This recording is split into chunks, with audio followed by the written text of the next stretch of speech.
Live mula sa TV5 Media Center Reliance. Kasama ang buong puwersa ng News 5. Ito ang 28 KBP Golden Dove Awards at 13th Makatao Awards Best TV Newscast. Frontline Pilipinas. News 5 Exclusive. Lalaking negosyante, dinukot sa Nueva Ecija. Ang mga kidnapper, minalas ng masangkot sa hit and run, napalatan ng gulong at kinuyog pa ng taong bayan. Isa pang News 5 Exclusive. Ang pamamaril na sa bulsa live stream. Nagtatapag-tapaga ka dito. Sige, pulutin ba? Sige! Grupo ng mga estudyanteng ng prank at nag-doorbell sa isang bahay, nagulantang nang bigla silang pagbabarilin. Jombagan sa Iloilo City. Hoy! Hoy! Ang umatikabong bugbugang yan, ano kayang punot dulo? Kumpanyang may-ari ng lumubog na Roro vessel na kinamatay ng 18 sa Basilan, suspendido muna. Chinese Embassy Manila, minaliit ang pagkondena ng ilang senador kaugnay ng pag-atake sa mga opisyal ng gobyerno. Chinese Ambassador, gustong papalitan? Senator Riz Ontiveros, gigil! Bastos! Walang paggalang! Viral! Ang asong si Buknoy na walang takot na tumalon sa nasusunog na bahay. Kumusta na kaya ang kanyang lagay? At eto na nga, Totoy Bato star Yula Valdez, hindi lang sa pagtataray iconic, sumabak din sa action.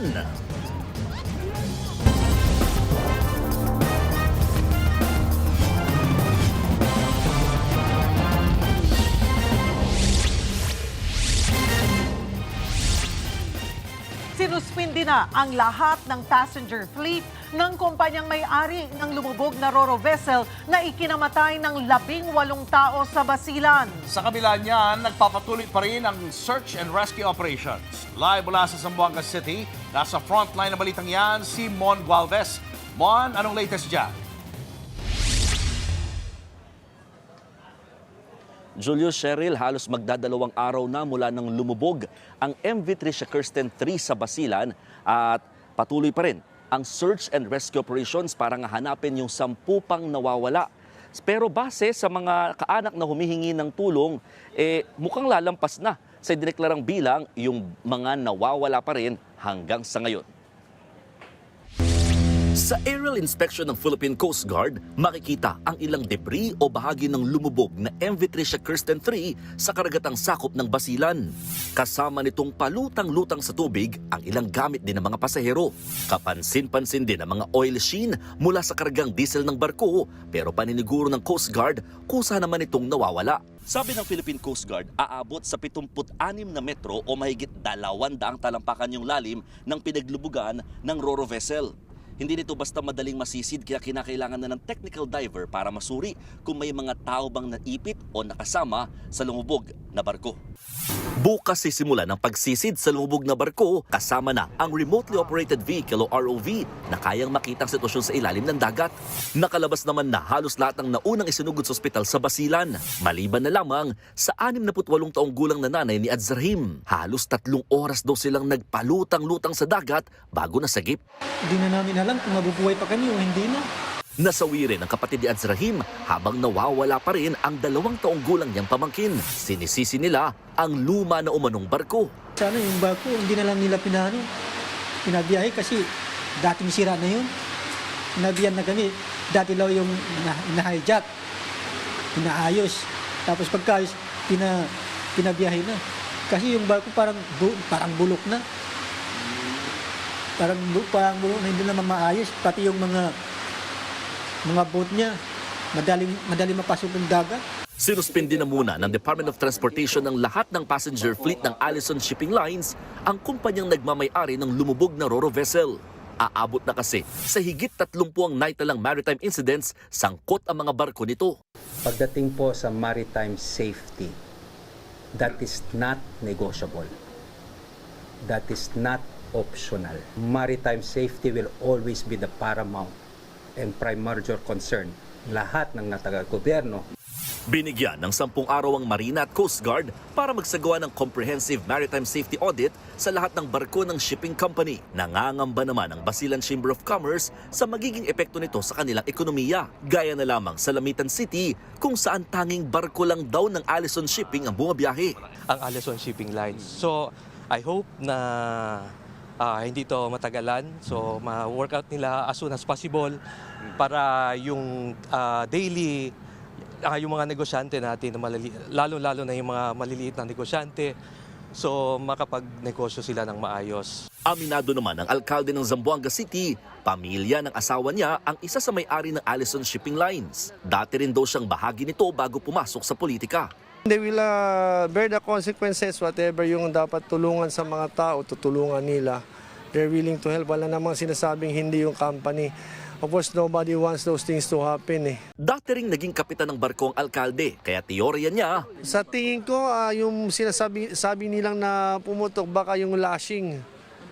Yung lashing materials, yung tumatali sa masasakyan. Kasi pag humampas yun, malakas yun . So baka yun ang maaaring naputol at nag-give way and bumangga.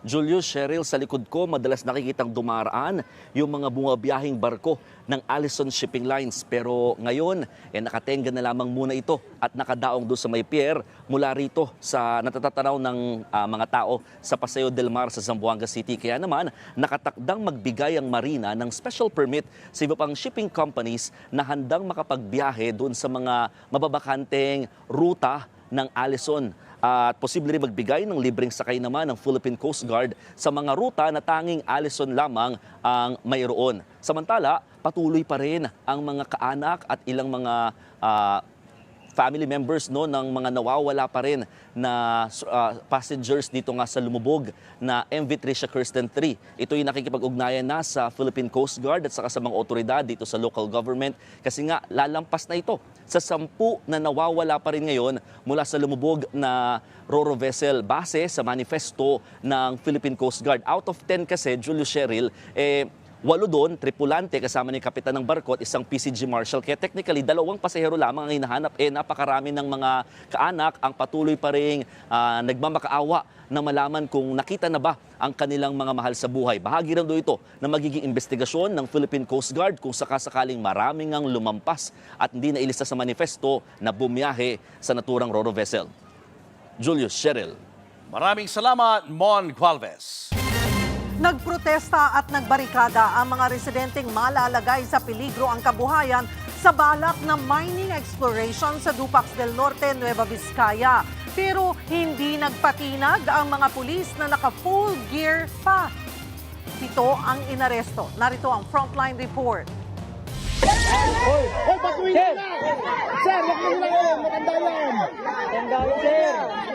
Tensyonado.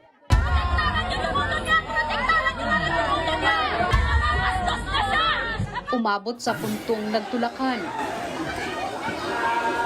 Ang mga residente mapamatandaman. Itinutulak palayo ang mga pulis na may hawak na shield. Huwag lang makapasok sa kanilang lugar. Ito ang eksena sa Dupax del Norte sa Nueva Vizcaya. Ang ugat niyan, ang pagtutol sa mining exploration ng British company na Wugel Mining Corporation. Bago yan, una nang nakiusap ang mga lokal at mga indigenous people na nakatira sa lugar. Wala na talaga kayong puso, sir? Alam nyo naman, kabuhayan lang namin nilalaban namin. Bakit nyo kami pipilitin? Padaanin nyo na lang kami para Hindi pwede, sir. Amin to. Pero dito na nauwi ang tensyon. Hindi! Kung hindi, aresto namin kayo.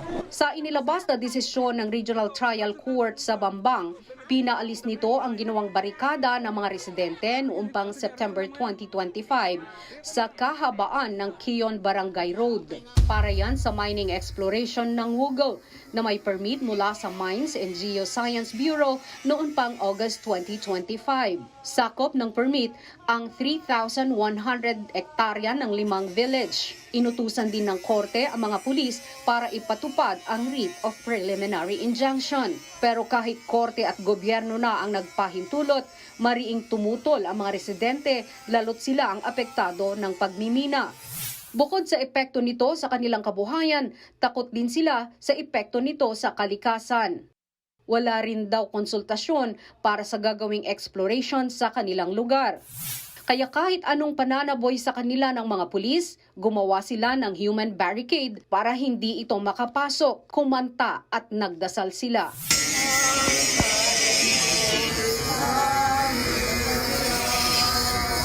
Ang isang land defender, sinabihan ang mga pulis na private property ang kanilang pinasok. Tapos na po, Sheriff. PNP, ang trabaho ninyo. Private property na po ito. Arestuin mo ito. Okay.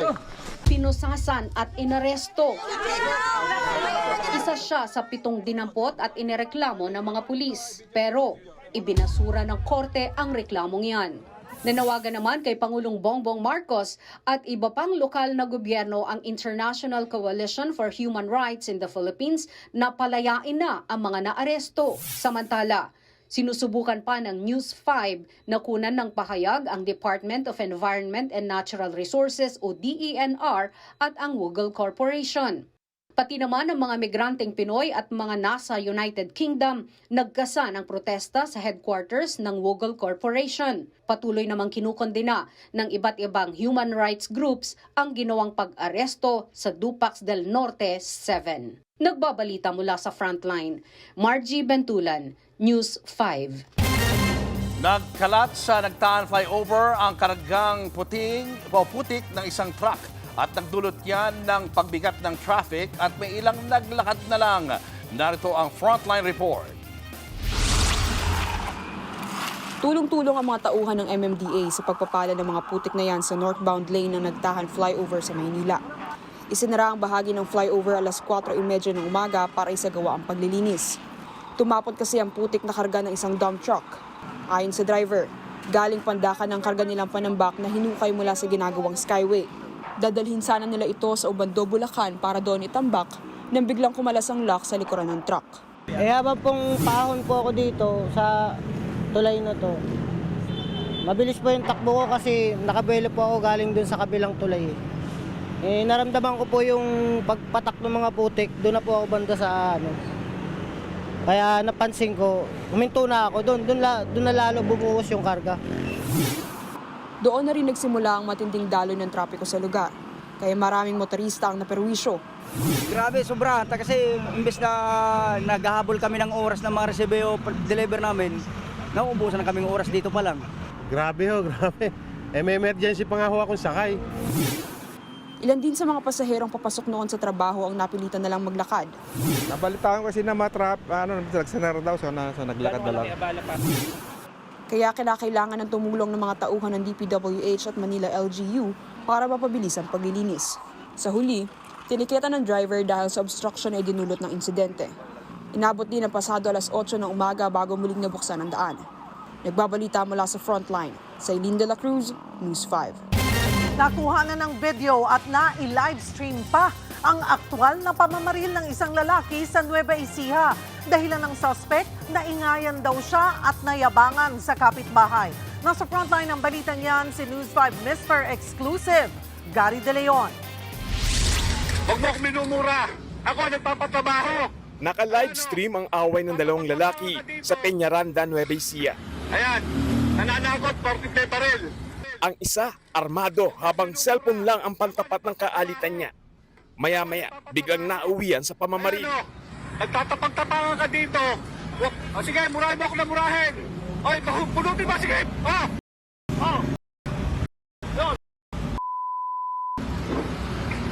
Ayun, binasali ako. Dali-daling tumakbo ang nagbi-video na si Ray, 50 anyos. Hindi siya tinamaan ng bala. Kuha ang livestream noong January 17. Base sa investigasyon, nainis ang suspect sa kanyang kapitbahay dahil daw maingay. Dito na raw ito naghamon ng away. Humantong daw yan sa yabangan, lalo't parang may-ari ng lupa at may malawak na bukirin ang suspect at biktima. Nagkaasaran pa hanggang sa nauwi nga sa pagbabanta at pamamaril. Nagkapikunan sila Mga waga pa lang, nagkaroon na sila ng pagtatalo. Ngayon, di naiwan, nagkaayos, nagpapalinis doon ng bako, nandun yung bako nila. Sa bakura naman bubalik yung subject, may dala na. Agad nagkasa ng hot pursuit operation ng mga pulis. Naaresto ang 53 anyos na magsasakang si alias Cesar. Na-recover sa kanya ang 9mm na baril at mga bala. Sinampahan na ng kasong attempted homicide ang suspect. Wala pa siyang pahayag sa nangyari. Nagbabalita mula sa frontline, Gary De Leon, News 5. Sa pool sa video ang pagdukot sa isang negosyante sa Nueva Ecija. Pero mga kidnapper pumalpak ng maka-hit and run, naflatan pa ng gulong at kinuyog ng taong bayan. At ang plot twist, pinsan ng biktima ang mastermind. Nagbabalik si News 5 Mr. Exclusive, Gary De Leon. Bumaba ng kanyang pickup ang 59 anyos na negosyanteng ito para pumasok sa kanyang warehouse sa Cabanatuan City, Nueva Ecija. Pero bago niya pa mabuksan ang gate, lumapit ang dalawang lalaking may takip ang muka. Pwersahan nilang hinila ang negosyante. Sinubukan pumalag ng biktima pero nahila pa rin siya at sinakay sa pickup. Dumating naman ang isa pang kasabwat ng mga suspect na nagsilbing driver ng grupo at umalis na sila sa lugar.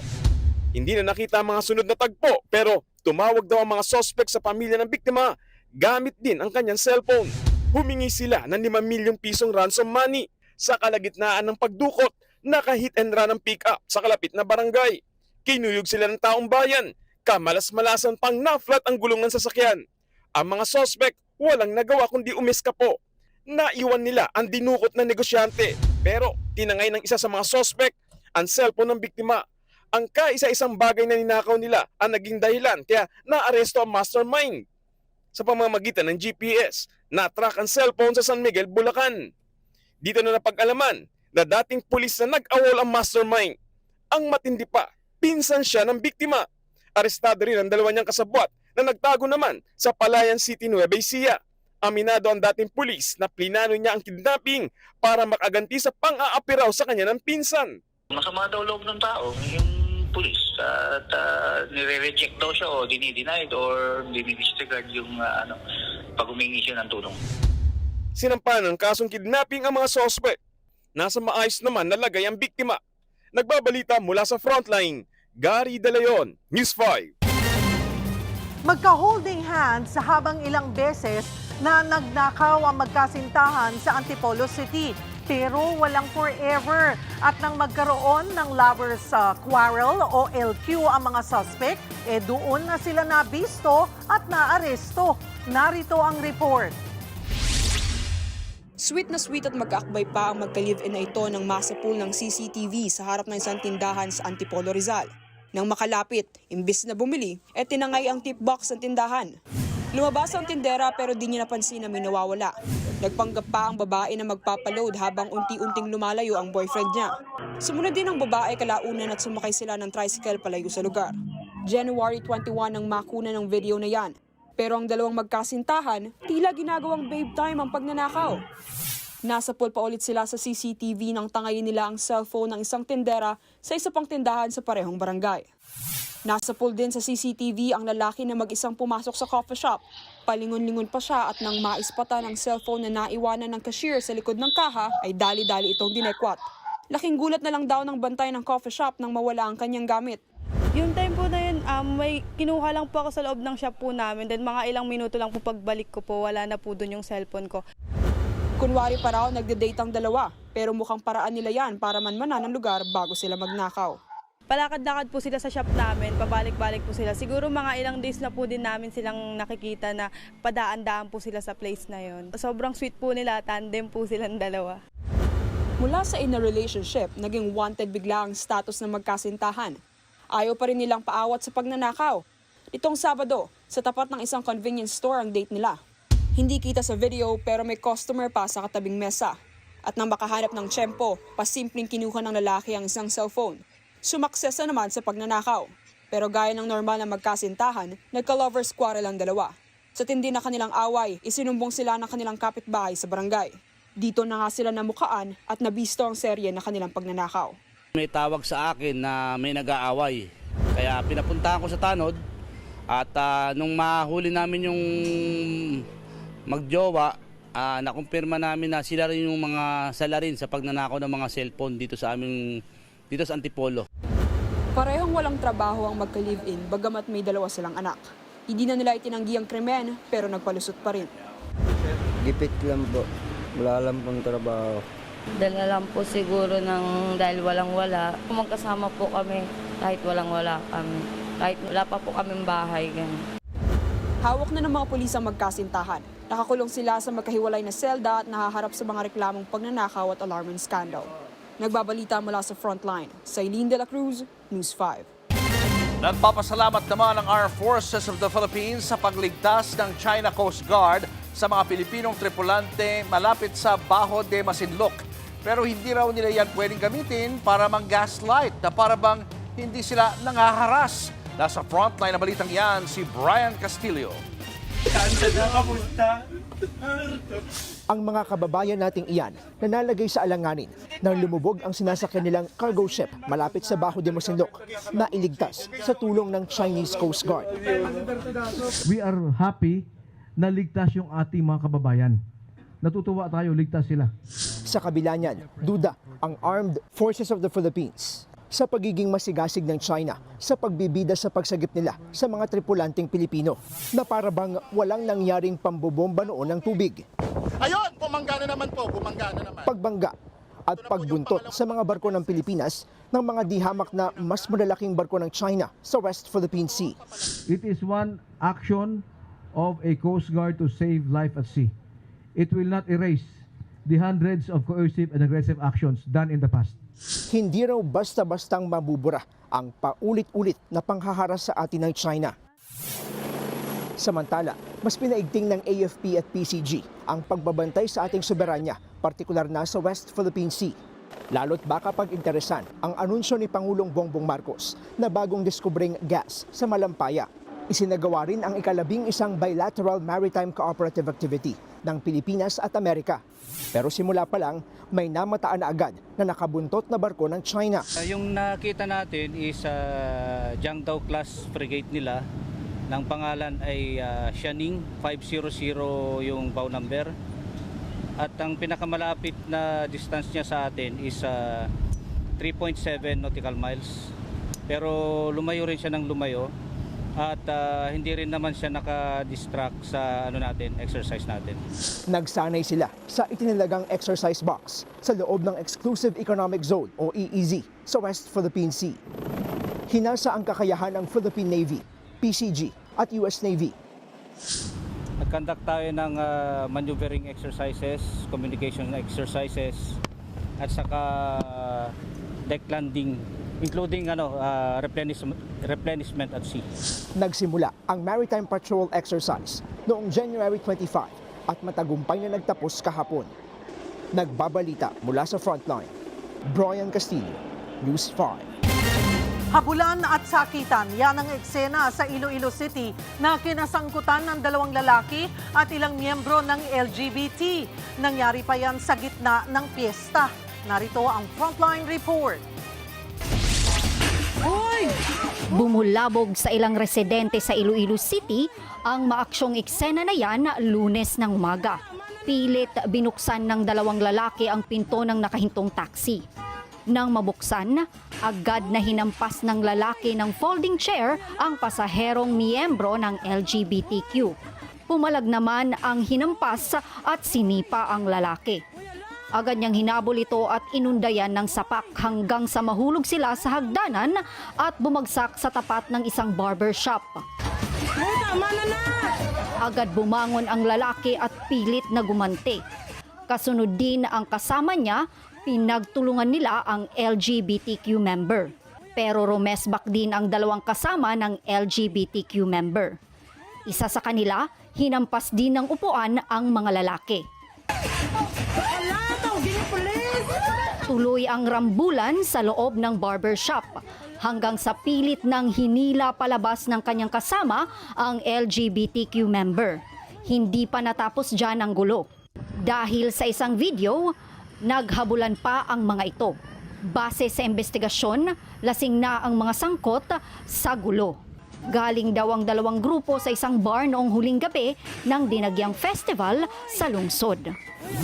Nagalaman na yung misunderstanding and confrontations ahead of that incident na nangyari doon sa isang bar So, it seems like labangan na talaga yung mga grupo ng LGBTQ.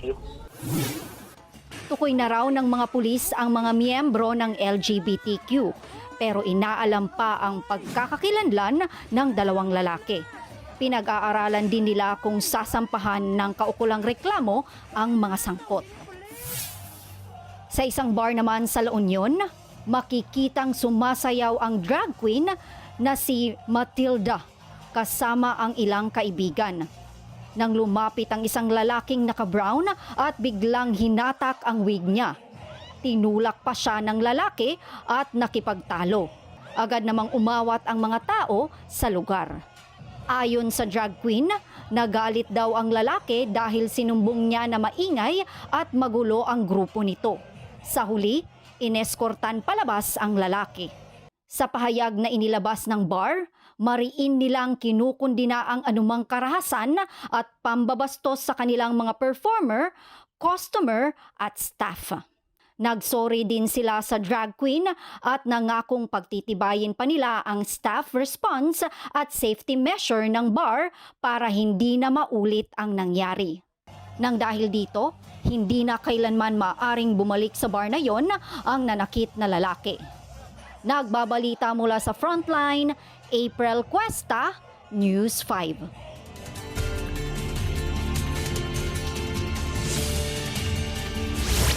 Weather update tayo mga kapatid. Sa ngayon, wala na po tayong binabantayang low pressure area sa loob at labas ng ating Philippine Area of Responsibility.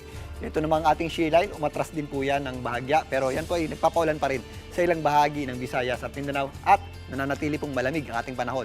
Dulot pa rin ng ating amihan o yung tinatawag nating northeast monsoon. Dahil po sa ating shear line, possible po yung ating mga thunderstorms at mataas po ang ating tsansa ng pagulan dito po sa rehiyon ng Caraga, particularly sa Surigao del Norte. Kasama po dyan ang Dinagat at Siargao Islands.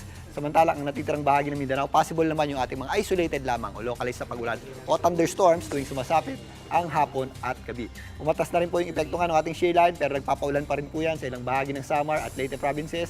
Pero ang malaking bahagi po ng Central Visayas, kasama po dyan ng Cebu at Bohol, maging dito sa Western Visayas ay maaliwalas na po ang ating panahon. At kung may mga pagulan tayo, ito po yung mga pulo-pulo lamang o yung mga pagulan tuwing hapon at gabi. Samantalang yung ating amihan ay sa ngayon bahagyang humina pero nag-extend pa rin po yan. Possible pa rin po yung ating mahihinang pagulan sa mga areas ng Mindoro, Marinduque, Romblon, kasama na po dyan Bicol Region, umakyat din po yan dito sa areas ng Calabarzon, maging dito sa areas ng Central Luzon, possible po yung ating mahihinang pagulan dulot ng ating amihan. Mas maulap din po ang ating panahon, kasama na po dyan ang mga areas ng Aurora, Isabela, Cagayan, maging dito sa mga kabundukan ng Cordillera at Baguio City. At again, magpapatuloy po ang matinding lamig ng panahon sa mga susunod pang mga araw. Although ngayon, medyo nabawasan yung ating lamig, umakyat ng kaunti yung ating temperatura, pero mag-ready pa rin po tayo sa malalamig na gabi at madaling araw. Pumalo nga yan sa hanggang 14 degrees Celsius dito po sa area ng Baguio City, 20.6 degrees Celsius naman. Diyan po sa area ng Batanes, naglalaro naman sa 18.8 degrees Celsius hanggang 19.2 degrees Celsius yung ating temperatura dito po sa areas ng Aurora at sa area naman ng Rizal.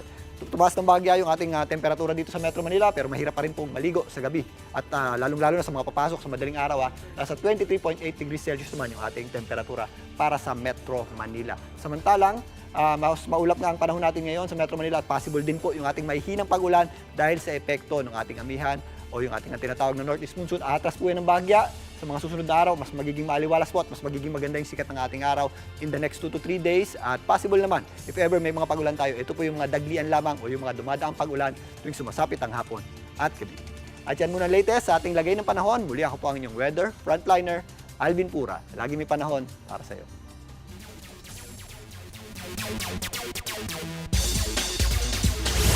Dominant display kaagad ang ipinakita ni Alex Ayala sa una niyang laban sa Philippine Women's Open. Solid na suporta rin ang ipinakita ng Pinoy fans para sa tennis ace. Nasa frontline ng balitang yan si Ian Suyu. Punong-puno ang mga upuan ng Rizal Memorial Sports Complex sa dami ng Pinoy fans na nanonood sa pagsisimula ng kampanya ni Alex Ayala sa makasaysayang Philippine Women's Open. Nakaharap ni Alex ang mas eksperyensado na si Alina Charaeva ng Russia. Todo cheer ang mga Pinoy sa bawat puntos ni Alex.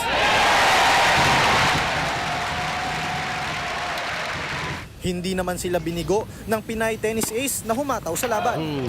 Na-dominate ni Alex ang unang set, 6-1. Una namang nakapuntos si Alina sa second set. Sandali pang naantala ang laro nang mag-medical timeout si Alex dahil sa pulikat. At pagbalik, muling umiskor si Alex. Bumalik sa ating pambato ang momentum at nakuha niya rin ang second set, 6-2. Para kay Ayala, extra special ang panalong ito. It really holds a special place in my heart. It's my first ever professional match at home, and I was able to spend it around family and around supporters and surrounded with love. Siniguro naman ni Alex na walang dapat ipag-alala ang kanyang supporters sa kabila ng kanyang medical timeout. Nothing serious. I have a day now to see how it goes. I'll just let it relax and wake up tomorrow, see how I feel. Pinuri naman ni Alina ang improvement ni Alex. Huli silang nagtapat noong 2020 at si Alina ang nanalo. It was tricky. She's a good player and she's a good touch. Maging ang fourth seed na si Donna Vekic ng Croatia, enjoy na enjoy ang pananatili sa Pilipinas. 3 beses na siyang natalo ni Alex. At this time around, umaasa si Vekic na suportahan siya ng Pinoy fans, lalo't kilala na siya sa SOCMED bilang Tita Donna. After the match in Kuyong, I said maybe you guys will adopt me, and I definitely feel like you have, and I have felt the support since. Walang duda, muli na naman tayong pinahanga ni Alex with an impressive victory. Pero ang tanong, ano kaya ang kahihinatnan ng kanyang kampanya sa susunod na round ng Philippine Women's Open? Nagbabalita mula sa Frontline, Ian Suyu, News 5. Showbiz, eto na nga! Mga kapatid, eto na nga ang mga umaarangkadang showbiz balita ngayong Martes. Bumwelta ang kampo ni Raymart Santiago kaugnay ng aligasyong may kinalaman siya sa umano'y pagkidnap sa mga anak nila ni Claudine Barreto. Sa official statement na ipinadala sa News 5 ng Calleja Law Firm na kumakatawan kay Santiago, hindi na raw nila sasagutin ang mga aligasyon dahil na rin sa gag order mula sa korte. Pinaalalahanan din nila si Claudine na huwag gamitin ang kanyang impluensya at media platforms para sirain ang reputasyon ng aktor. Nag-ugat ang issue sa live video ni Claudine nitong weekend kung saan sinabi niyang kinidnap ang mga anak niya. Tila nagpasaring pa ang aktres sa estranged husband niyang si Raymart. Kahapon, sinabi ni Claudine na nakauwi na po ang kanyang mga anak. Eto pa nga. Kung iconic ang kanyang karakter sa kapatid action seryeng Totoy Bato, iconic din po ang pagiging aktres ng nag-iisang Yula Valdez. Very professional at walang inuurungang eksena ang aktres. Nasa frontline na balitang yan, si MJ Marfori. Kahit nag-chills, tuloy pa rin sa mabibigat na eksena si Doña Ruby Perez, aka Yula Valdez, nang maabutan ng News 5 sa set ng Totoy Bato. At kung sa serye, walang puso at storm in human form kung ilarawan ang karakter niya. Malayo naman yan sa real-life Yula. Very professional at may malasakit sa kanyang mga katrabaho. Because ang daming involved sa taping yesterday and today. So, I hope na hindi naman ito lumala. But, okay lang. Pagka-take, pagkatapos, if you enjoy what you're doing, you can't complain. At 57, aba, hindi halata.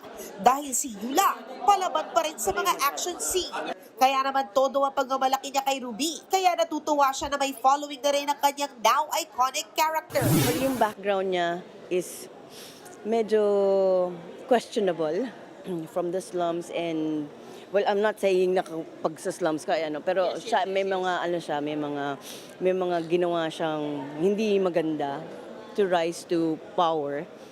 Pero may isang scene lang na turned out good for me. Na ginawa ni Direk Albert Langita na hindi, padamputin mo ng shotgun tong si Yeah, and then na-enjoy ko yun. This is another play for me. Sa mga susunod na linggo, humanda na sa mas matitinding bakbakan sa Totoy Bato pagkatapos ng Frontline Pilipinas. Nagbabalita mula sa Frontline, MJ Marfori, News 5. Susunod, 3 jeep sa San Fernando, Pampanga, biglang nagliyab. Babaeng lumapit sa isang leopard para mag-selfie, inatake. At Korean singer at aktor na si Cha Eun-woo nagsorry kaugnay sa kanyang issue sa tax evasion. Abangan ang lahat ng yan sa pagbabalik ng Frontline Pilipinas.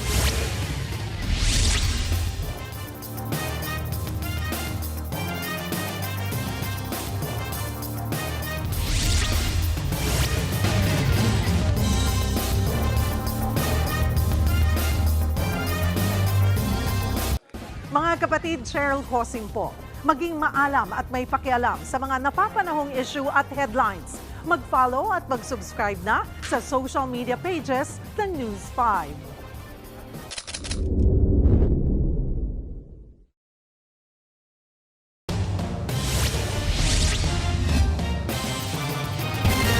Inilipat na si dating Senador Bong Revilla sa regular na selda sa New Quezon City Jail. Kasunod yan ng 7 araw na isinailalim siya sa medical quarantine. At live mula sa New Quezon City Jail, nasa frontline ng balitang yan si Gio Robles. Gio, ano ba naging reaksyon ng dating senador? Julius, gaya nga ng sabi mo na ilipat na si Revilla sa regular na selda kasama ang iba pang ordinaryong PDL o persons deprived of liberty. Kinumpirma yan sa atin mismo ng kanyang asawa na si Cavite 2nd District Representative Lani Mercado. Saktong alas 5 ngayong hapon o ang oras sa cut-off ng dalaw dito sa New Quezon City Jail nang makita natin si Mercadong lumabas kanina. Ipinagdarasal daw ngayon ng kanilang pamilya ang kaligtasan ng kanyang asawa sa City Jail.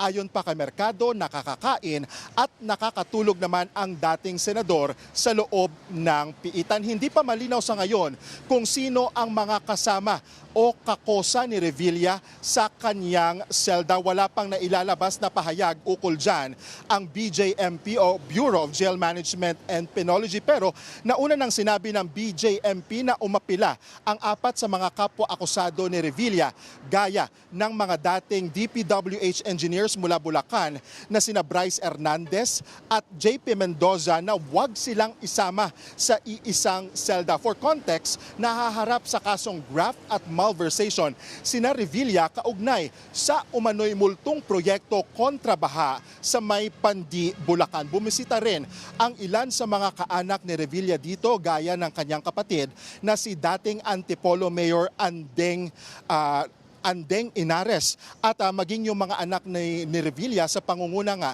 ni Cavite 1st District Representative Jolo Revilla at maging si Agimat Representative Brian Revilla. Una nang iginiit ng kampo ni Revilla na may pangamba sila sa seguridad ng dating senador sa City Jail. Kaya mismo mga maestrado ng Sandigan Bayan ang nag-inspeksyon sa selda sa New Quezon City Jail noong 1 linggo. Bagaman naging matipid sa pananalita, hindi na itago ng panganay ng dating senador na si Brian ang mahirap na pinagdaraanan umano ng ama at ng kanilang pamilya. Pakinggan natin ang bahagi ng pahayag na yan ni Brian.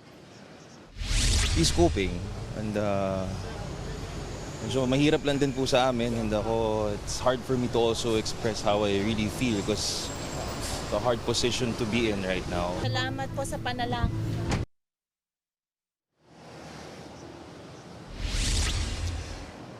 Julius, habang tayo ay nakadeploy nga dito, nakabantay sa New Quezon City Jail, naabutan din natin yung mga kaanak naman ng ibang PDL na bumisita rin dito sa jail facility na ito. Nakausap ng News 5 ang ilan sa kanila at tinanong natin sila tungkol sa pagkalipat ni Revilla sa regular na selda kasama ang ibang ordinaryong preso. Pakinggan naman natin ito. Ayaw po kami sa ganong isasama siya sa mga ordinaryong mga PDL kasi para maranasan din niya kung paano rin yung mga ginagawa nila dyan. Walang special para sa PDL na nakakulong. Laging sinasabi nila walang BIP. Bakit ibukod pa sila kung walang BIP? Para malaman rin nila kung ano kahirap, mahirap din na ihalo sa lahat.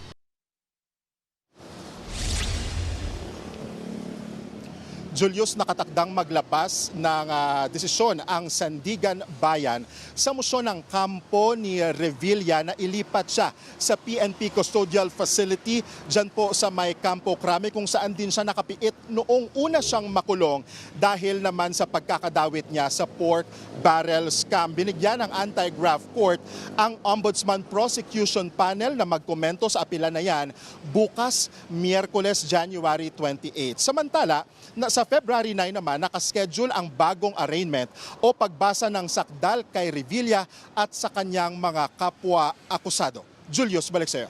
Maraming salamat, Gio Robles. Kumpiyansa ang isa sa mga naghain ng reklamong impeachment laban kay Pangulong Marcos na lulusot sa komite sa Kamara ang kanilang reklamo. Sa susunod na buwan na tatalakayin na ang impeachment complaints. Nasa frontline ng balitang yan, si Marian Enriquez. Sa February 2 hanggang February 4, tatalakayin ang impeachment complaints laban kay Pangulong Bongbong Marcos. Ayon yan mismo kay House Justice Committee Chairperson Jervy Luistro. Definitely, these dates will be dedicated for the purpose of determining sufficiency in form and substance. Kung kulang pa itong hearing dates na ito, we will be scheduling further dates on the succeeding week. Una, i-consolidate muna ang dalawang impeachment complaint na inihain ni na Attorney Andre De Jesus, Pusong Pinoy Party List Representative Jet Nisay at ng grupong Bayan at Makabayan Bloc. Pagkatapos ay tutukuyin kung sufficient in form ang reklamo. Dapat ito ay signed at verified. At sufficient in substance, dapat may recital of facts o paglalahad ng mga katotohanan na bumubuo sa inihaing paglabag sa naturang reklamo. Importante raw ang bahaging ito dahil kapag hindi sapat ang form at substance, hindi uusad ang proceedings at pwedeng ibasura na ang reklamo. Bibigyan ng pagkakataon na magpasa ng sagot ang respondent na si Pangulong Marcos at mag-reply naman dito ang hanay ng complainants. Oras na makompleto at matapos maisumite ang lahat ng mga ebidensya, ide-determine kung may sapat na basehan para suportahan ang impeachment complaint. Dito na gugulong ang pagdinig. Probable cause, it means the possibility of having committed the act or the crime. If you will remember, requirements of verification. The allegations must be based on personal knowledge, di ba? If not personal knowledge, authentic records.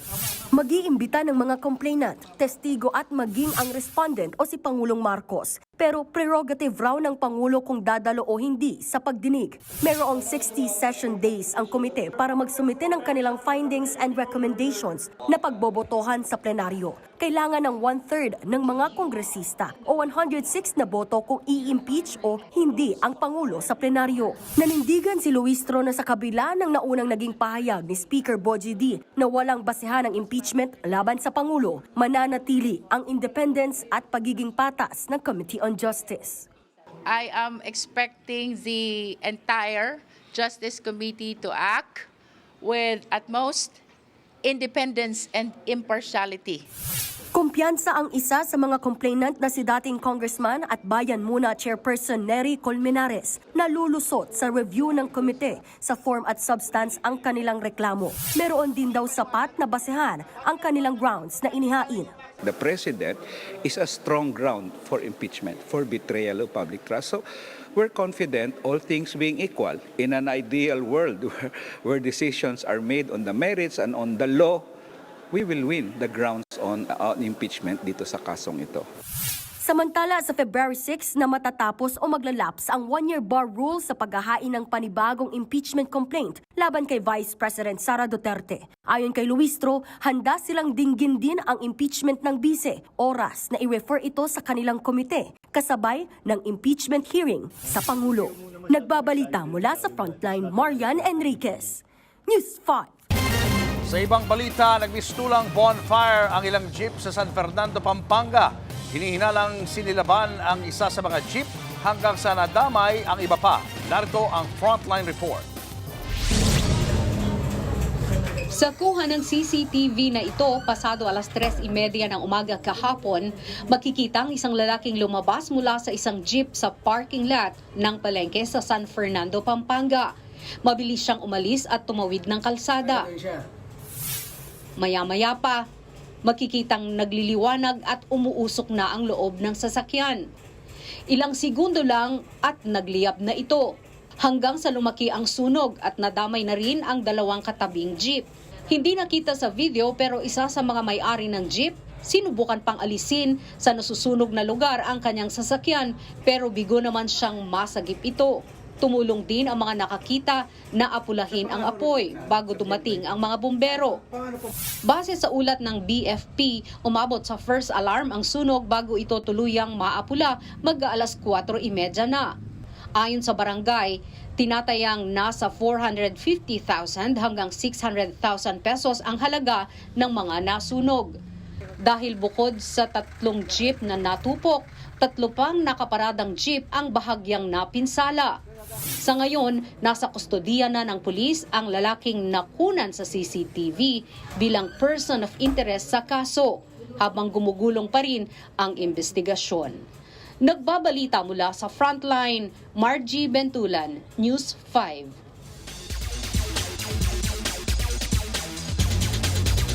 Nagpapatuloy ang world-class tennis action sa Philippine Women's Open. Yun nga lang, naantala ang ilang laban dahil sa ulan. Live mula sa Rizal Memorial Sports Complex, nasa frontline ng balitang yan si Ian Suyu. Ian, natuloy na ba yung mga laban dyan?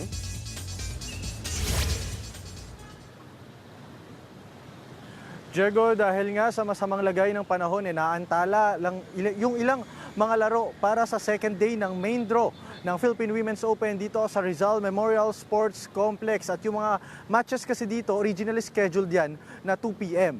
Pero dahil nga sa masamang lagay ng panahon, inabot na ng pasado alas 5 bago sila nakapagsimula. Nabasa nga ang court dito sa complex at kinailangan pa itong patuyuin ng ilang staff. Kabilang sa mga naantalang laban ang unang sabaksana ni first seed at world number 42 na si Tatiana Maria ng Germany. Nakalaban si Leila Janjan ng France. Lalaban din dapat kanina ang Pinay na si Kay-Ann Emana kontra kay Tatiana Prozorova. Nakaredy na rin sana si Donna Vekic ng Croatia na matatandaang 3 beses nang natalo ni Alex Ayala pero napamahal na sa Pinoy crowd. Speaking of Ayala, narito nga rin siya kanina kahit wala pa siyang laban ngayong araw. Nakipag-meet and greet siya sa kanyang mga fans. Hindi alintana ng fans ang maulang panahon at sumelfie at nagpapirma pa nga ng mga merch kay Ayala. Pakinggan natin ang pahayag ng ilan sa kanila. Alex hits was so solid. Solid, like, it was so powerful. Good luck, Alex. Hope you win this WTA here in Manila.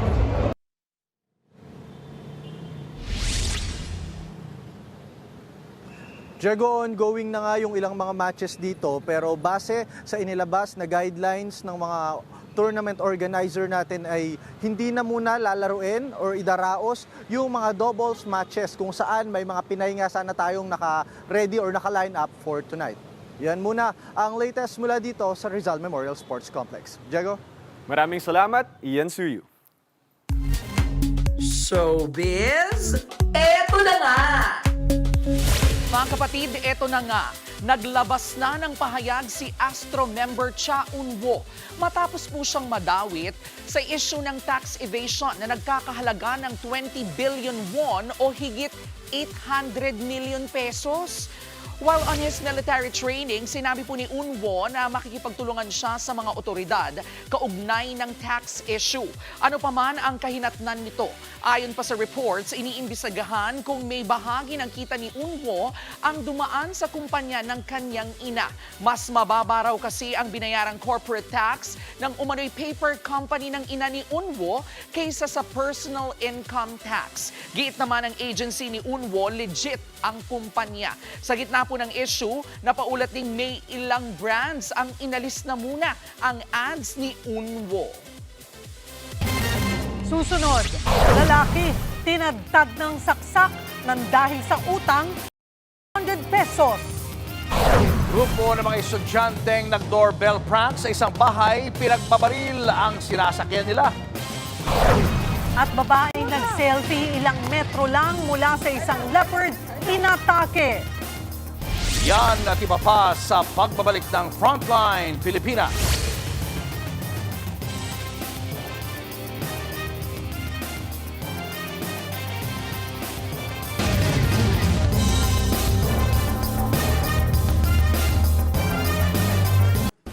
Mga kapatid, Julius Babaw po. Para sa komprehensibo at makabuluhang balitaan at talakayan, mag-follow at mag-subscribe na sa social media pages ng News 5.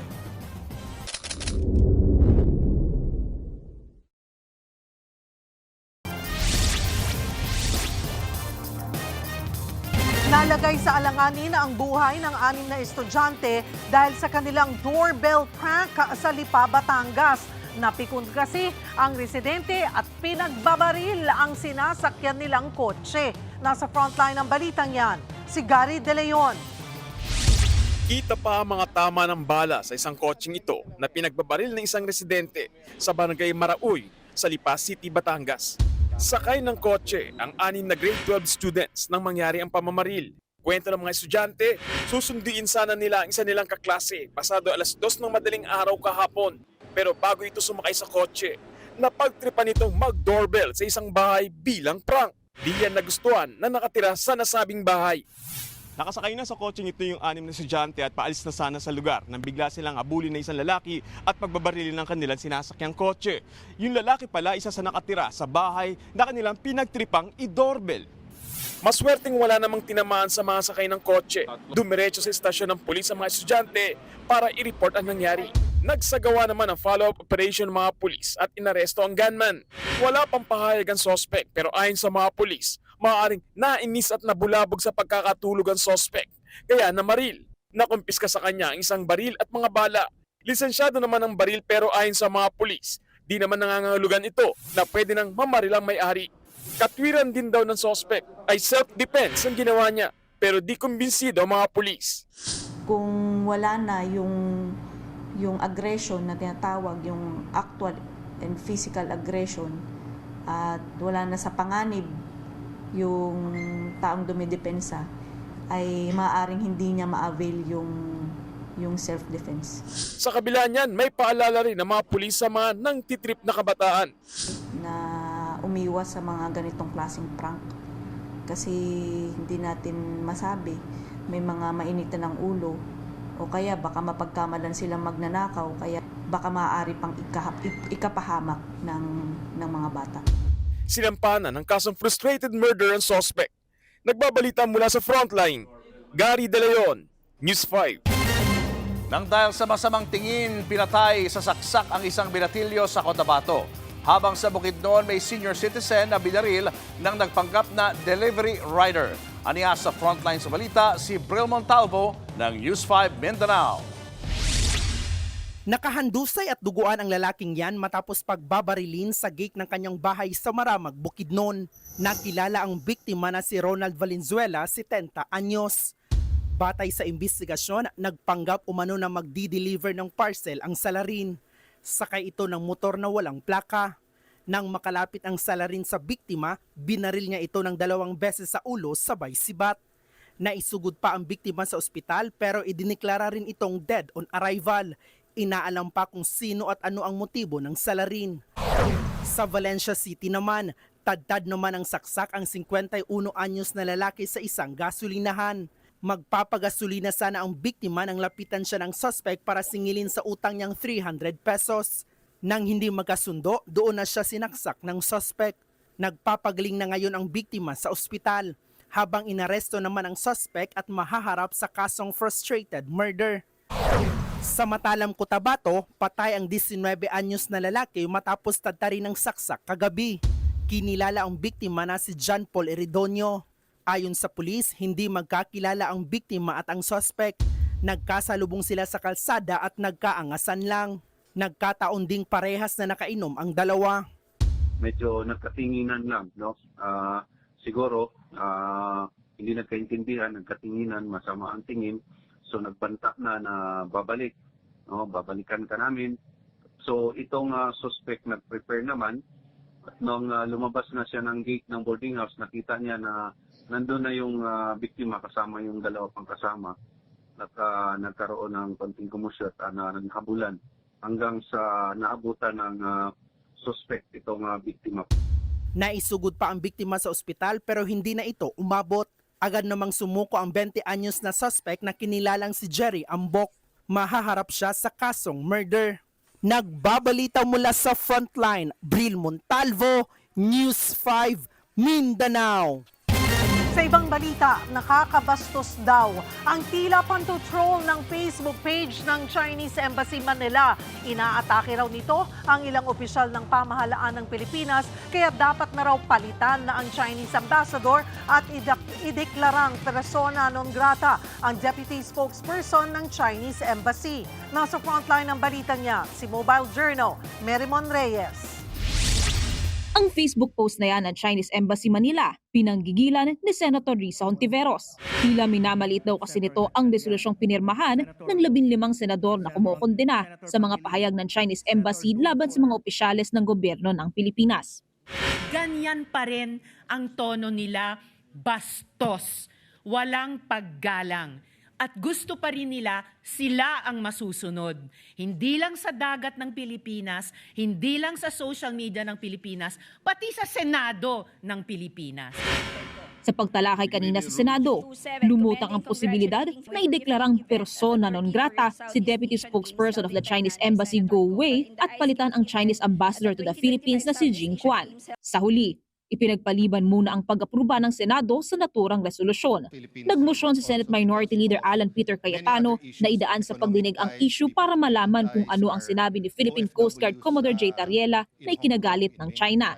Kabilang si Alan Peter Cayetano sa mga hindi pumirma sa resolusyon, gayon din ang iba pang miyembro ng Minoria at ng Duterte Bloc. Kahapon nga, nagdebate pa Senator Risa at Rodante Marcoleta. At napakalaki ng China, napakamayaman ng ekonomiya ng bansa na pwede po natin sigurong maging siguro kakampi sa mga darating pong mga panahon kung maisasantabi po natin ang mga sigalot na namamayani sa ating bansa. In principle, bakit hindi? Pero pwede ba nating maging kakampi ang China kung ipagpapatuloy niya ang pinaggagawan niya sa ating karagatan, sa internet?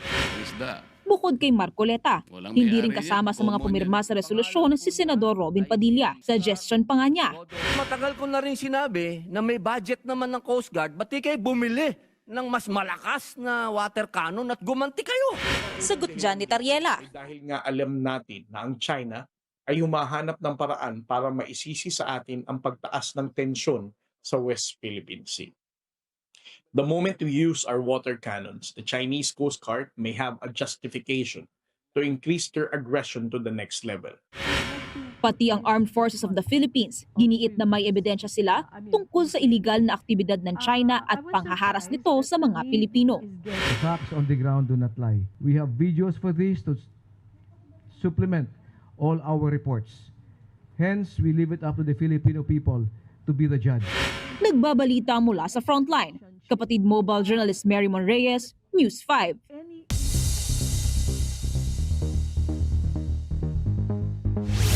Nagpositibo sa Nipah virus ang 2 healthcare workers sa isang ospital sa India. Ayon sa World Health Organization, ang Nipah virus ay galing sa fruit bats. Maring makuha yan sa mga pagkain o inumin na nadumihan ng paniki. Posibleng may kalat yan ng taong na-expose sa virus. Karaniwan nakakaranas ng malatrang kasong sakit ang tinatamaan nito. Sa mas malalang kaso, posible itong umabot sa pamamaga ng utak, pagka-comatose o pagkamatay. Samantala, naka-alerto naman ang China sa posibilidad na makapasok ito sa kanila mula sa kalapit na bansang India. Showbiz, eto na nga! Eto na nga, mas pasasarapin pa namin ang inyong Saturday mornings, mga kapatid. Dahil ihahain na sa From Helen's Kitchen ang mga katakam-takam na lutuin na may juicy kwentuhan on the side. Nasa frontline ng balitang yan, si MJ Marfori. Maaning ulam. Wow! Bubusugin na naman tayo, mga kapatid. Dahil ang kusina ng isa sa most loved icons ng Philippine showbiz, bubuksan niya ulit para sa atin. Yan ang From Helen's Kitchen ni Madam Helen Gamboa Soto kasama ang anak na si Shara. I myself couldn't believe it. So, what? Season 5 na tayo of Praise God. Ang sarap ng feeling. On and off cam, isa si Tita Helen sa kinagigiliwan ng mga superstar dahil sa kanyang malasakit at laging pagpapadala ng pagkain sa set. Pati na nga ang pagregalo ng pagkain sa mga kaibigan sa showbiz. I would say it's a language of my love, especially with friends. Yeah, of course, first. Family, but friends and family. Yeah, family. That's really her love language. She'll cook at home and then she'll send people food. At eto pa, sa kusina ni Tita Hele, hindi lang pagkain, pero pati mga kwento, pagsasaluhan natin. I'm so happy. I'm not only happy, I'm so joyful. And I'm so thankful, first to God, second to TV5, and of course the staff, our director. Ang saya-saya ko talaga. Ang From Helen's Kitchen ay directed by Eric Hizon na naging guest din sa Season 1. Hatid din ang Idea First Company, headed by Percy Intalan and June Robles Lana. From Helen's Kitchen Season 5, serving on February 7, 11 a.m. bago mag-eat Bulaga. Nagbabalita mula sa Frontline. MJ Marfori, News 5. Susunod, babae sa Davao City, pinatay ng asawa dahil daw sa mga nabasa nito sa Messenger. Mga aso sa India, sinalakay ng leon. At ang viral na asong tumalon sa nasusunog na gusali. Kumusta na kaya ngayon? Tutok lang mga kapatid, magbabalik pa ang Frontline Pilipinas.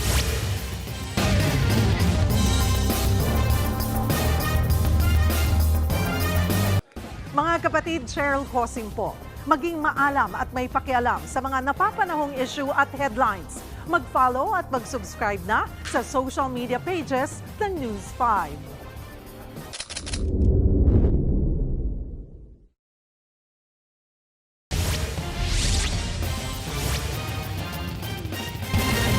Tadtad ng saksak ang isang babaeng natagpuang patay sa Davao City. Ang suspect ang kanyang mister na naggalit at nagselos dahil sa mga nabasa niya sa messenger ni Mrs. Aniya sa Frontline sa balita si Bril Montalvo ng News 5 Mindanao. Tadtad ng saksak ang 27 anyos na babaeng ito nang madatnan siya ng mga otoridad sa labas ng kanilang bahay sa Davao City. Hindi bababa sa 10 ang kanyang saksak sa leeg at dibdib. Isinugod sa ospital ang biktimang si Regine pero idineklara siyang dead on arrival. Ang pumatay sa kanya ay ang taong minsan niya ring minahal, si Joseph, 37 anyos, mister ng biktima. Nagkaroon pa umano ng komosyon ang mag-asawa dito sa loob ng kanilang bahay bago nangyari ang pananaksak. Nakalabas pa ang biktima sa kanilang bahay at dito na bumulagta sa gilid ng kalsada. Kung makikita natin dito, may bakas pa ng mga dugo. Ang motibo sa krimen, selos. Hinala raw ng suspect may kalaguyo ang misis niya. Noong nakaraang taon pa raw nila ito pinagtatalunan. Nagselos itong husband sa kanyang wife.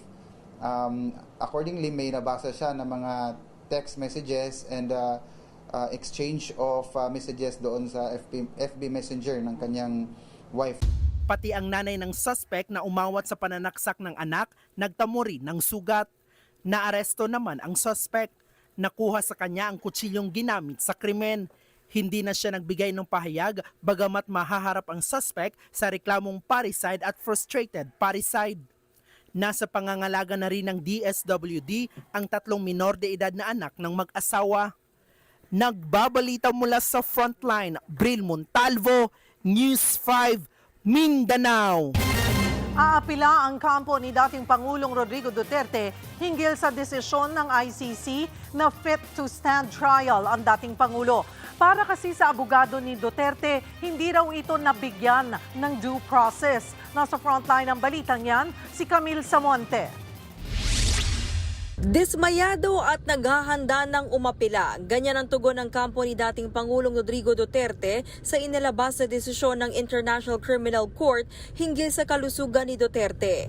Idineklara kasi ng ICC Pretrial Chamber 1 na medically fit o kayang humarap ng dating Pangulo sa pretrial proceedings para sa kasong crimes against humanity. Base yan sa assessment ng panel of independent medical experts na itinalaga ng korte para sumuri kay Duterte. Itinakda na rin sa February 23 ang confirmation of charges hearings. Para kay Atty. Nicholas Kaufman, hindi nabigyan ng due process si Duterte dahil hindi sila pinayagan magpresenta ng mga obserbasyon ng medical experts na mula naman sa defense team.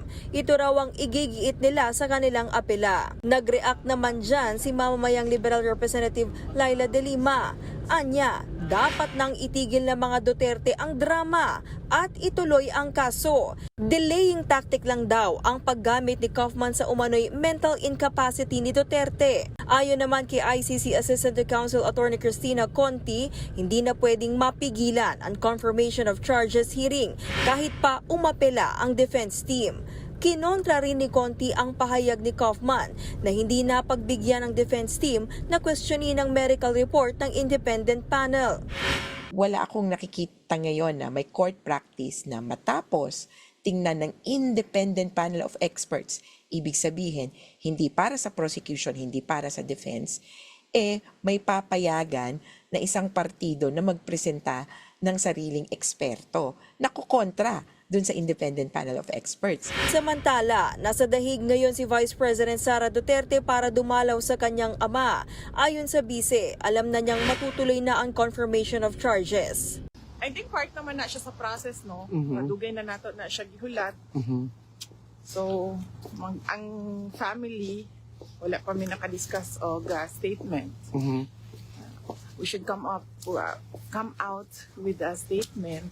Pero, unya na lang, namot siguro istoryahan. Sa confirmation of charges hearing, pagdedesisyonan kung ano ang mga isasampang kaso laban sa dating Pangulo at kung uusad ba ito sa aktwal na paglilitis. Maaari raw itong tumagal hanggang 4 na araw. Sa ngayon, hindi pa malinaw kung required na humarap sa korte ang dating Pangulo o via video conference gaya nung nakaraan. Maglalabas pa raw ng schedule at direktiba ang korte sa mga susunod na araw para sa pagdinig sa February 23. Nagbabalita mula sa Frontline, Camille Samonte, News 5.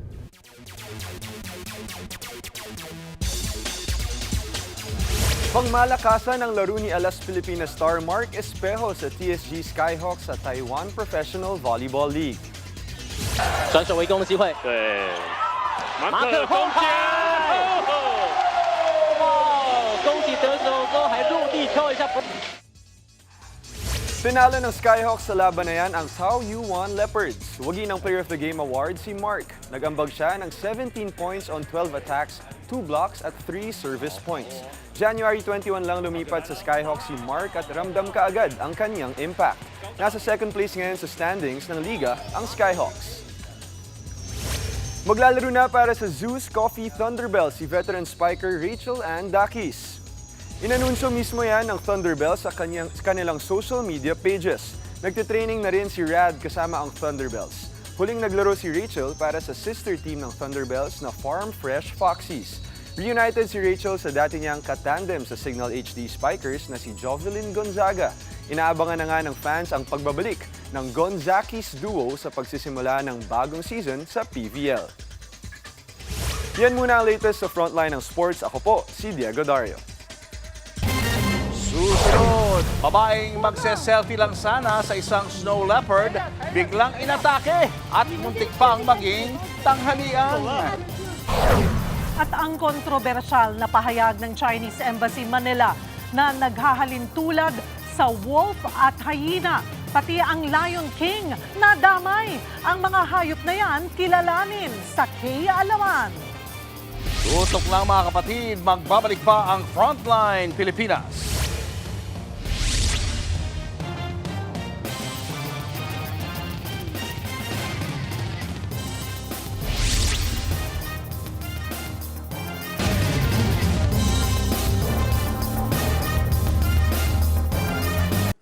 Mga kapatid, Julius Babaw po. Para sa komprehensibo at makabuluhang balitaan at talakayan, mag-follow at mag-subscribe na sa social media pages ng News 5.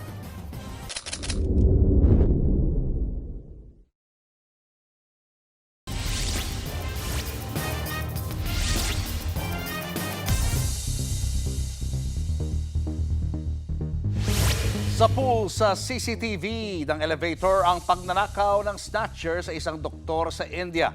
Makikitang sumabay sa elevator ng ospital ang nakamaskarang lalaki nang pumasok ang doktor. Noong una ay kunwari pang may tinanong ang lalaki sa biktima hanggang sa muling magbukas ang elevator. Doon na nito biglang hinablot ang pendant mula sa leeg ng biktima.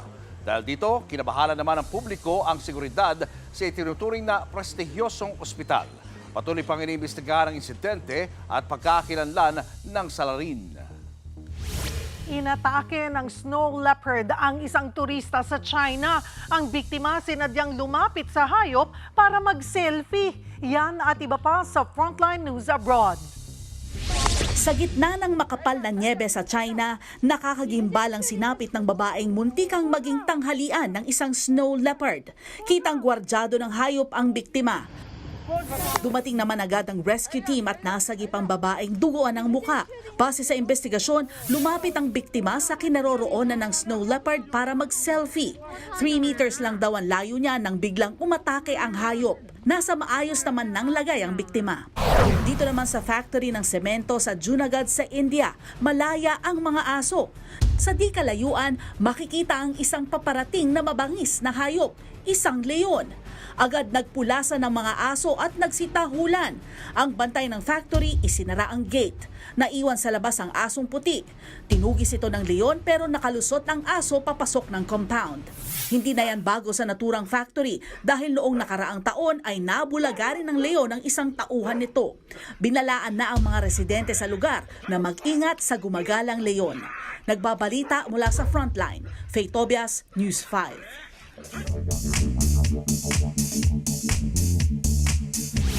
Mga kapatid, wolf o hyena? At paano nadamay si Mufasa? Nagtrending nga po online ang post ng Chinese Embassy tungkol sa pinagkaiba raw ng wolf at hyena. Pero sabi ni political analyst Ronald Llamas, parang may mali. Kasama kasi sa post ng embassy ang picture mula sa Lion King. Meron ngang hyena pero hindi naman kasi wolf si Mufasa kundi isang leon. Pero teka, imbis na politika, gawin nga muna natin kay alaman ang bangayan na yan. Pag-usapan natin ang pinagkaiba ng lion, wolf at hyena. Ang leon ay kilala bilang king of the jungle. Pero alam niyo po ba, hindi naman sila nakatira sa jungle kundi sa savannah. Ang lalaking leon, gaya po ni Mufasa, angas at lakas ang ambag. Taga-protekta siya. Habang ang lioness ang naghahanap ng pagkain para sa pride. Ano naman yung pride? Yan po yung grupo ng mga leon na nasa 15 hanggang 30. Ikumpara naman po natin sa wolf o lobo. Grupo-grupo rin yan sila na ang tawag ay packs at meron silang alpha leader. Loyal at organisado po ang mga lobo kaya nabuo ang idioma na wolf in sheep's clothing. May malakas silang sense of smell at hearing. Ibang level din po ang kanilang alulong na paraan po ng kanilang pakikipag-usap at pagmarka ng kanilang teritoryo. Punta naman po tayo sa mga hyena. Sila po ang madalas kontrabida sa mga pelikula. Pero unfair po yan mas matalino pa sila kaysa sa iniisip natin. Katunayan, kayang-kaya po nilang mag-solve ng puzzles. Mas malakas din ang kanilang kagat kaysa sa leon. Ang tunog nila ay parang tawa pero actually, communication din po yan para sa kanilang pack o grupo. Trivia po, matindi ang girl power sa mga hyena dahil mas mataas ang ranggo ng mga babae kaysa lalaki. O ayan mga kapatid, bago mag-viral o magpaka-expert online, kilalanin muna natin ang lion, wolf at hyena na may kanya-kanyang unique o kakaibang skills na gaya ng K alaman ay K yamanan. K, okay. Susunod, aso, iniligtas ang kanyang senior fur parent sa sunog. At Ashtin Olviga, cover girl ng isang fashion magazine. Yan at iba pa sa pagbabalik ng Frontline Pilipinas.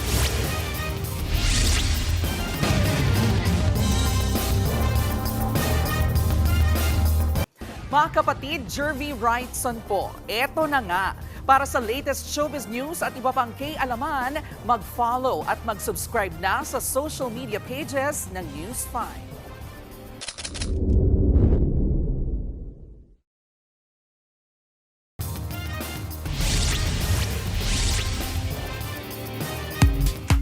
Showbiz, eto na nga!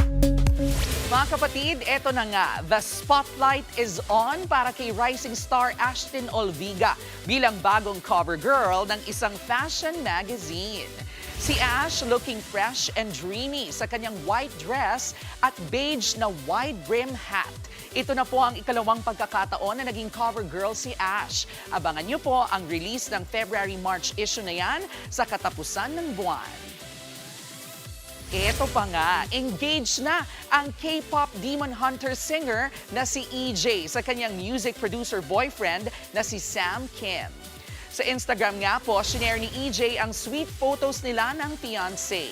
Sina EJ at Sam, 8 years na together at ang kanilang relationship minsan na rin pong sinubok. Sa isang radio interview, shinare ni EJ na minsan na silang naghiwalay ni Sam pero nagkabalikan din po sila. Kapag kayo, abay kayo talaga. Highlight sa carousel of photos ang dedication cake sa dalawa na may message na Happy Engagement EJ and Sam. At syempre, ang pinaka-golden moment sa lahat, ang pagsuot ng singsing. At yan nga po ang ating mga showbiz update at kay alaman ngayong Martes. See you tomorrow mga kapatid. Ako po si Jervy Wrightson. Viral online ang asong si Buknoy. Siya po yung nakuhana ng video na tumalon mula sa 4th floor ng nasusunog na gusali sa Makati City. Hindi lang daw basta good boy si Buknoy, kundi isa rin siyang bayani dahil ginising niya ang kanyang fur parents kaya sila nakaligtas. Narito ang Frontline Report. Viral ang video ng asong survivor sa sunog sa Makati City. Talon! Talon! Walang takot itong tumalon mula sa ika-4 na palapag ng nasusunog na bahay. Umakyat pa sa bubong ang isang residente para kunin ang asong si Buknoy. Pero tila nataranta ang aso kaya nahirapan silang kunin ito. Sa huli, binuhat din siya ng isang bombero. Nangyari ang sunog na yan nitong Sabado. Ngayon, binalikan ng News 5 ang Barangay Tejeros para kamustahin ang survivor na asong si Buknoy. Nasa maayos naman na raw na kalagayan ng aso. Nakausap din ng News 5 ang fur parents ni Buknoy, ang mag-asawang senior citizen na sina Nida at Julian Urmatan. Kwento nila, si Buknoy ang nagligtas sa kanilang buhay. Sarap na tulog namin, malamig yan eh. Pagka nag-ingay yan, dalawa lang ang cause. Either may pusa o may daga. Pero yung time na yon iba yung ingay niya pagbangon ko, kung saan siya nakatingin, tinignan ko. Nakita ko sa Di Gomez yung 3 bahay. 3 bahay pa lang yung nasusunog. 5 raw ang alagang aso nila, pero 2 lang ang kinayang buhatin ng mag-asawa. Naiwan nila ang 3 iba pa kabilang si Buknoy. 2 fur baby nila ang namatay habang si Buknoy tumalon sa bubungan ng kapitbahay. Suminyas ako. Yun yung ayaw pa niya Parang hindi pa siya sigurado kasi may kapatid siya. May kapatid pa siya na hindi makasampang ganun. Kaya siya yung gumising sa amin. Siya pa yung huli.